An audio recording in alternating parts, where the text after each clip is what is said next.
Por supuesto que debemos estar agradecidos por la iglesia. Pero antes de celebrar, debemos preguntarnos, ¿y para qué existe la iglesia? Hay que recordar que la iglesia y el pueblo de Israel no fueron creados para sí mismos, sino para bendecir a los demás.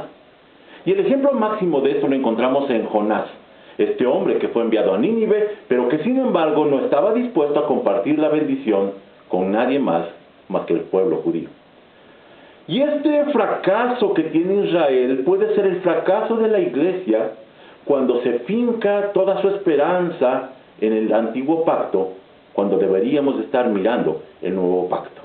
Podemos estar agradecidos por la iglesia, pero ¿cómo debemos ser como iglesia?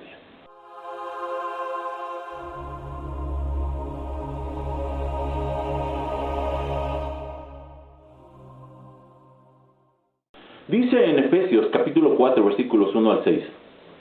Por lo tanto, yo, prisionero por servir al Señor, les suplico que lleven una vida digna del llamado que han recibido de Dios, porque en verdad han sido llamados. Sean siempre humildes y amables. Sean pacientes unos con otros y tolérense las faltas por amor. Hagan todo lo posible por mantenerse unidos en el Espíritu y enlazados mediante la paz, pues hay un solo cuerpo y un solo Espíritu, tal como ustedes fueron llamados a una misma esperanza gloriosa para el futuro. Hay un solo Señor, una sola fe, un solo bautismo y un solo Dios y Padre de todos, quien está sobre todos y en todos y vive por medio de todos. Continúa lo que dice Gálatas capítulo 2, versículos 7 al 9. Dice también el apóstol Pablo: antes por el contrario, como vieron que me había sido encomendado el evangelio de la incircuncisión, como a Pedro el de la circuncisión, pues el que actuó en Pedro para el apostolado de la circuncisión, actuó también en mí para con los gentiles. Y reconociendo la gracia que me había sido dada, Jacobo, Cefas y Juan, que eran considerados como columnas, nos dieron a mí y a Bernabé la diestra en señal de compañerismo, para que nosotros fuésemos a los gentiles y ellos a la circuncisión. Hay que aclarar aquí que cuando el apóstol Pablo está escribiendo esto, no está diciendo que haya dos evangelios, hay un solo evangelio. Solo que en ese momento están superpuestos tanto el evangelio a los gentiles como el evangelio a los judíos, y entonces funcionan de esta manera. Sin embargo, es muy claro que ellos debían guardar como judíos la ley hasta que el templo fuera destruido, pero la iglesia siguió con la práctica de ritualismos y desafortunadamente con esto siguieron con el pacto de obras.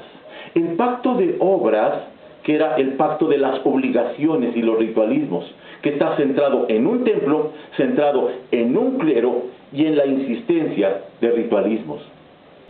En primer lugar, analicemos lo que son las consecuencias del antiguo pacto, de insistir en continuar en el antiguo pacto. Y voy a hacer referencia a lo que dice el versículo 1 del capítulo 4 de Efesios que ya leímos, cuando dice: lleven una vida digna del llamado que han recibido de Dios.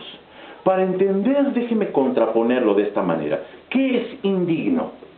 ¿Cuál es la manera indigna de vivir la vida cristiana?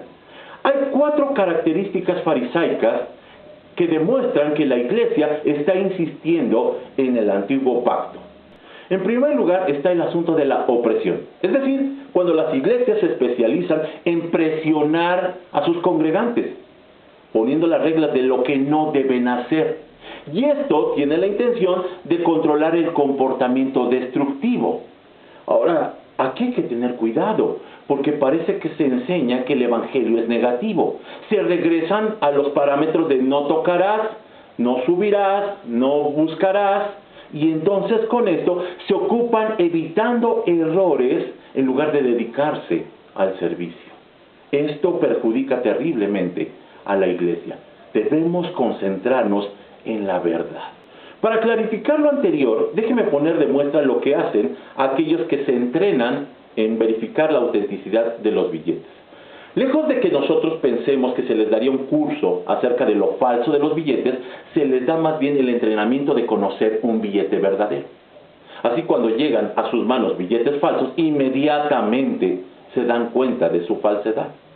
Esto nos demuestra que entonces enfocarnos en lo verdadero trae mejores resultados. Muchas veces a los pastores, cuando van llegando a una congregación, nunca falta el hermano piadoso y celoso que le dice: pastor, necesita predicar contra el pecado. En una de esas ocasiones yo respondí: no, predicaré acerca de la verdad. Predicaré acerca de Dios. Porque cuando nosotros conocemos la verdad, inmediatamente lo falso se nota y lo podemos rechazar. La segunda característica farisaica sería la anulación, es decir, paralizar el evangelio. Y es que cuando hablamos de iglesias ensimismadas, que solamente se preocupan en sus propios asuntos, se olvidan del servicio a los demás. Esto es muy delicado porque cada iglesia debería de estar consciente de que a la gente no se le puede engañar. La gente no puede ser engañada y sabe cuando somos irrelevantes, cuando mentimos en cuanto a nuestro interés solamente por los números o solamente por el proselitismo. La iglesia debe de entender que lo opuesto al amor no es el odio, sino la apatía. Lo opuesto al amor no es el odio, sino la tibieza. En tercer lugar está el asunto del egoísmo. Y es que nuestra época es llamada de la autogratificación. Junto con lo anterior, de iglesias ensimismadas, hablamos de que queremos las cosas rápido. Así los créditos son instantáneos con tal de generarnos la satisfacción inmediata en lugar de ahorrar y esperar y comprar. La iglesia fue establecida en el principio del servicio, que contrasta con el egoísmo, el servicio al prójimo. Aquí la pregunta es: ¿qué tanto pensamos en nosotros mismos a nivel personal y como iglesia? Sería interesante preguntar a la esposa, preguntar a los hijos o las iglesias, preguntar a los vecinos. ¿Cómo nos ven realmente ellos? Y allí entonces tendremos que reconocer si estamos siendo egoístas o estamos pensando en los demás. En la carta a los Filipenses, en el capítulo 2, los versículos 3 al 5, el apóstol Pablo por eso recomienda a la iglesia de Filipos: no sean egoístas, no traten de impresionar a nadie, sean humildes, es decir, considerando a los demás como mejores que ustedes. No se ocupen solo de sus propios intereses, sino también procuren interesarse en los demás. Y remata diciendo: tengan la misma actitud que tuvo Cristo Jesús. Así que tenemos que decir que no es lo que voy a recibir en la iglesia, sino lo que voy a dar. En cuarto lugar está el asunto de la comodidad, cuando llega a ser la membresía temporal. Y aquí es cuando nosotros vemos cómo los nómadas buscan gratificación religiosa. Son personas que no llegan a establecerse en una iglesia, sino que las exigencias que van teniendo los obligan a buscar experiencias placenteras y se evaden de esta responsabilidad. Ante todo lo anterior, vemos que el cuadro de hacer ajustes de la iglesia tiene que ser transformado con rapidez, con urgencia, para que tengamos mejores resultados. Así que veamos en segundo lugar los remedios del nuevo pacto. Y voy a comenzar con la cita de Hebreos 8:13. Cuando Dios habla de un nuevo pacto, quiere decir que ha hecho obsoleto al primero, al cual ha caducado y pronto desaparecerá. La pregunta que vamos a responder ahora es: ¿y cuál es la manera digna de comportarse de la iglesia? ¿A qué nos llamó Dios? En primer lugar está el asunto de la reconciliación. Como dice el versículo 2, sean siempre humildes y amables, sean pacientes unos con otros y tolérense las faltas por amor. Hay una realidad que tenemos que enfrentar siempre en nuestras relaciones sociales y que son relaciones rotas. Así la iglesia entonces es llamada a reconciliar, y atención, no a tomar partido, sino llevarlos al perdón independientemente de quién sea el culpable. Aquí entendemos entonces que la iglesia es la única capacitada para reconciliar. Pongamos atención: si no hay quien reconcilie, entonces la sociedad no tiene ninguna oportunidad. En segundo lugar está el asunto de la unidad. Y aquí referiré al versículo 3. Hagan todo lo posible por mantener unidos en el espíritu y enlazados mediante la paz. Es muy interesante cómo la iglesia tiene poder para liberar de la parálisis e inutilidad, tal como sucedió con los casos que el Señor Jesús atendió de los enfermos. Y aquí la intención de la iglesia con respecto a la unidad es enseñarles que son adecuados en Cristo y por lo tanto libres de culpa. Debemos aclarar que el creyente no tiene problemas de estado delante de Dios, porque estamos perdonados. El problema es de conducta, y en este proceso estamos todos. Aquí es donde tenemos que darnos cuenta que no hay aventajados, sino que todos estamos caminando juntos en el proceso. Como más adelante dice el capítulo 4, versículo 13. Ese proceso continuará hasta que todos alcancemos tal unidad en nuestra fe y conocimiento del Hijo de Dios. ¿Se fijó? Dice que todos, no va uno adelante y otro atrasado. Muchos están paralizados por su propio juicio. No se perdonan y no perdonan a los demás. Y no es que necesiten alguna liberación espiritual, sino que necesitan el conocimiento liberador de la gracia. Así camina la iglesia en unidad. En tercer lugar está el asunto de la afirmación, tal como lo dice el versículo 4. Pues hay un solo cuerpo y un solo espíritu, tal como ustedes fueron llamados a una misma esperanza gloriosa para el futuro. Cuando hablamos de afirmación, es que ya sin división, no debemos entonces centrar los dones en la iglesia. Es decir, no debemos centrarnos en los planes ensimismados de la iglesia, sino que debemos buscar centrarse en los miembros, es decir, sus posibilidades. Y esto generará identidad, la identidad de la iglesia y de cada miembro. Las capacidades espirituales dadas por Dios diseñarán el propósito de la iglesia y definirán las actividades de la misma. Y esta es la respuesta a por qué no resulta el plan de una iglesia con otra cuando no tienen las mismas características. Tiene que ser particularmente la identidad de cada uno de ellos para afirmarse. Así, recurrir a modelos mundanos de trabajo genera egoísmo.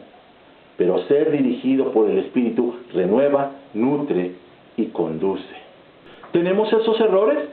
Debemos reconocer el error y cambiar. ¿Cómo nos vemos como iglesia? ¿Cómo nos ven los demás? Son las preguntas que deben de preocuparnos.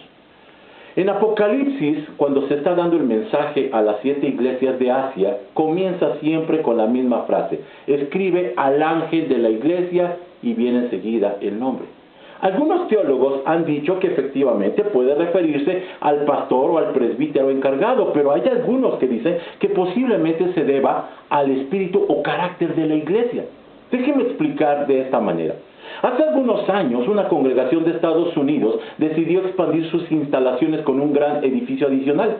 Esta construcción requirió que desalojaran a varias familias pobres que vivían en un edificio multifamiliar de la propiedad. La iglesia, ansiosa por continuar con el plan, no tomó en cuenta las necesidades de esos inquilinos, ni tampoco les ayudó, ni les ofreció una ayuda posterior para reubicarlos. La gente fue notificada y el edificio fue demolido y el nuevo edificio se convirtió en el orgullo de la iglesia. Pero la ciudad nunca olvidó la forma como trataron a los pobres de esos departamentos. Esta imagen llegó a ser el ángel o el espíritu de la iglesia, llena de egoísmo. La iglesia construyó su granero exitosamente, pero perdió su alma. Concluyo con lo siguiente. Ya hemos analizado el poder de la iglesia para ayudar o para dañar. La iglesia tiene capacidad para restaurar o para destruir.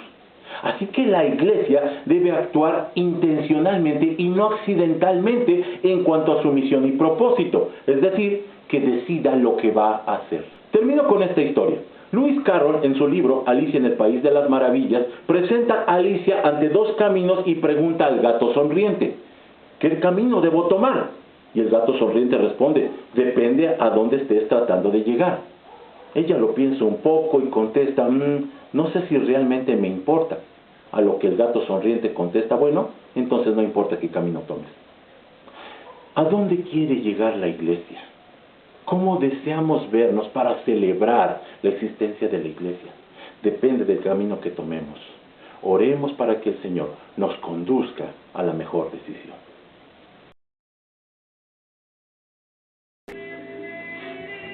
Hola, les agradecemos mucho por permitirnos entrar a la intimidad de sus hogares. Como saben, este ministerio no tiene fines de lucro, así que queremos pedirles 3 favores. Primero, ayúdenos con sus oraciones. Este es un trabajo espiritual y por lo tanto requiere de fuerza espiritual. 2. Colaborando con nosotros. Queremos compartir con ustedes una cuenta bancaria y una cuenta PayPal en donde pudieran hacer donaciones y con esto ayudar a este ministerio. En tercer lugar, nosotros nos sostenemos por medio de la elaboración de obras artísticas. queremos entonces ponernos a sus órdenes para que nos envíen sus ideas si quieren alguna obra en donde les daremos el mejor de los precios y la mejor calidad para que entonces nos ayuden a sostener este ministerio. Otra vez, muchas gracias. Que Dios les bendiga.